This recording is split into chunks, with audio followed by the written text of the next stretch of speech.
I'm delighted to be joined by Dorothy Day, Managing Director of New Leaf Limited. Dorothy is an organisational design, HR and change management consultant who supports medium-sized companies to grow. She's a wealth of experience across a variety of industry sectors. So thank you for joining us, Dorothy, and sharing your knowledge with us today. We're going to share with you 3 things every HR professional should ask when preparing an effective people change strategy. So before we start, Dorothy, will you tell us and share with us how you became a people change specialist? Hi Eloise, and hi everybody. Firstly, thank you for inviting me to talk to our huddle members today. How did I become a people change specialist? Well, it wasn't necessarily my ambition. I started off in generalist HR about 23 years ago now. I've always been involved as part of that generalist remit in projects. And some of those projects were really, really big. And one of the things that really interested me was where a business tried to implement something, but essentially whilst encouraging people, encountered a lot of resistance in the process. So that's what started my interest in how do people respond to change? What do we need to do differently? So that was an early kind of sort of foray into the realm of people change, even though I had never labelled it as such. So it was essentially HR projects. But it was certainly a thing that I enjoyed. There was an end goal, there was a state A and a state B, and the journey to get from one to the other was where I really felt that I was interested and thrived.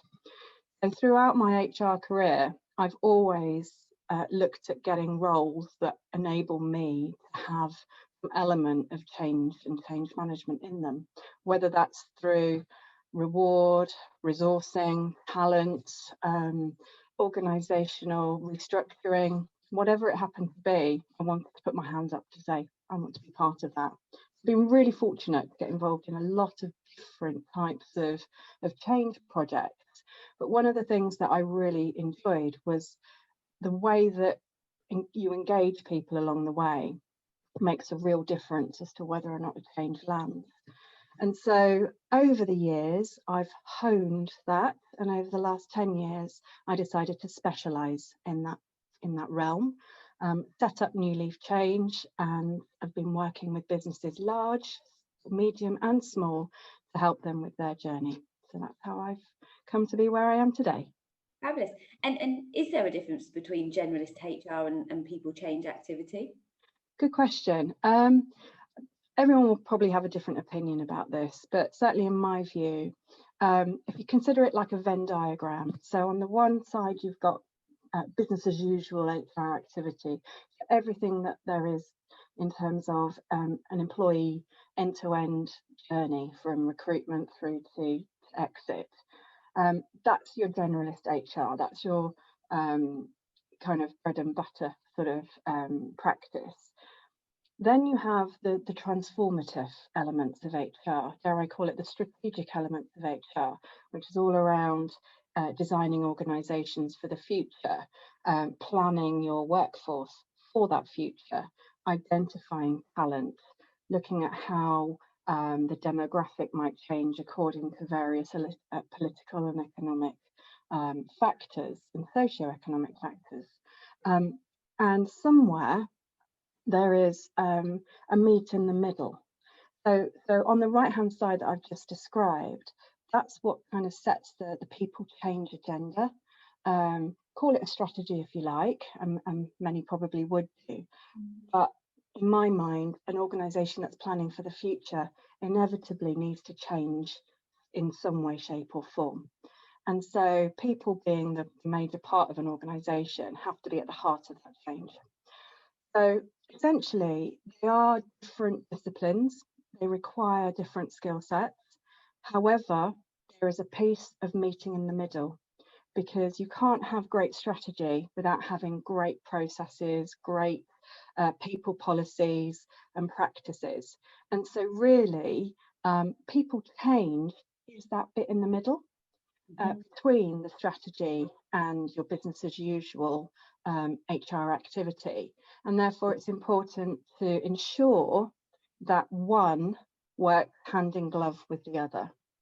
And whereas it might require different skill sets, my skill set helps to bring those two entities together, basically. And that's my definition of it. Hopefully that makes sense. It does, perfect sense. So, what have been your major learnings over the years in delivering people change activity? Okay, so it's been really interesting because some of the conversations I've been involved in around, we need to be more innovative. We're going to have innovation as part of our strategy. We need people to be more innovative. And the question that always I ask is why? To what end? And so what? So essentially, my major learnings have been not questioning that and just going along with making the change happen. And what happens there is that when people don't fully get clarity on the why, they don't buy into it. And it becomes really difficult for leaders to tell the right stories because there's nothing to anchor the change to. And so I follow a chap called Simon Sinek. I don't know how many of the Huddle members also do, but I'm quite inspired by him, as many indeed are. And he always says you start with the why. You then look at the how, and then you look at the what. I don't mind which order it goes in, but really you do still have to start, as he says, with the why. And that then anchors your change strategy, because everything that you do comes back to that reason why you're doing it. Your communications come back to the why. The way that you function as an organisation has to fit that purpose. So where you've got decision making, where you've got roles that are essentially needing to be redesigned, if you don't know why, then it becomes really, really difficult to for people to resonate with why those changes are happening and what is in it for them. So essentially, be focused on the why is my first learning. The tone from the top is my second learning. So role modeling is really, really key. And I have worked with some fantastic change leaders who have really, really epitomised what the new world and new ways of working should look like. And I'm sorry to say, I've also worked with a lot of leaders who want the change to happen somewhere over there and everyone else needs to change, but they're okay. And unfortunately, what happens is that you don't get the level of congruence between the leaders' behaviours and what they say they want everyone else to behave like. So it creates a lack of authenticity and integrity in the change journey. So working with leaders to ensure that they can act as role models and provide that tone from the top is humongously vital in getting your change landed with your people. I always say this, so forgive me those people that know me. I've heard this a few times, but it's about there was an advert for a certain paint varnish, and it said it does what it says on the tin.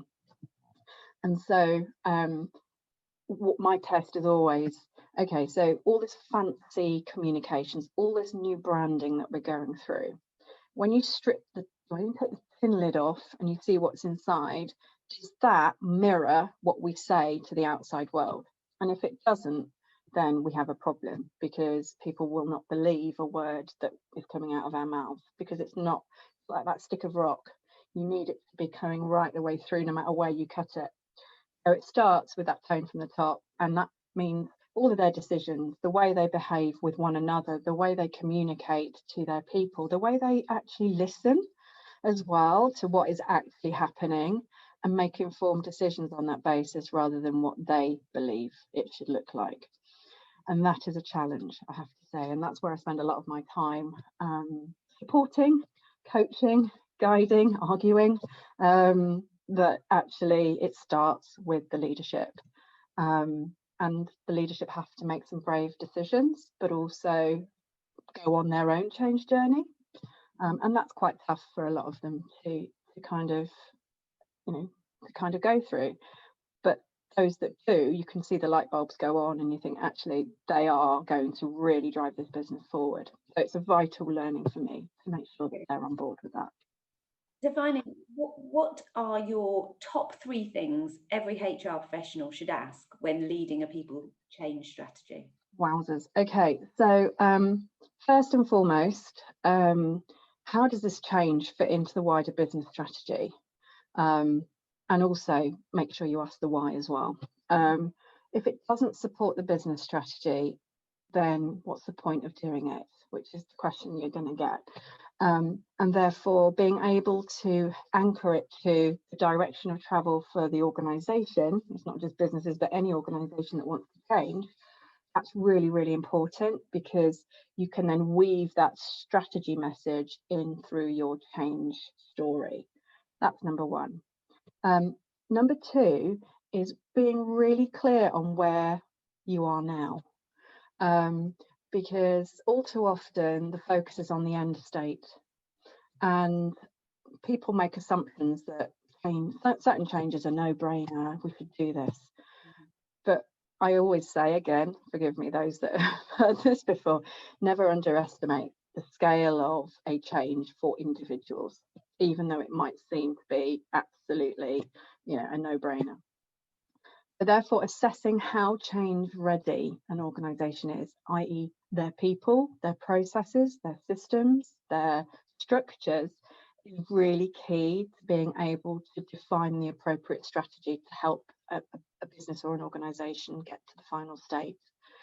So unfortunately, a lot of organisations don't spend enough time focusing on that change readiness and the analysis that goes into that.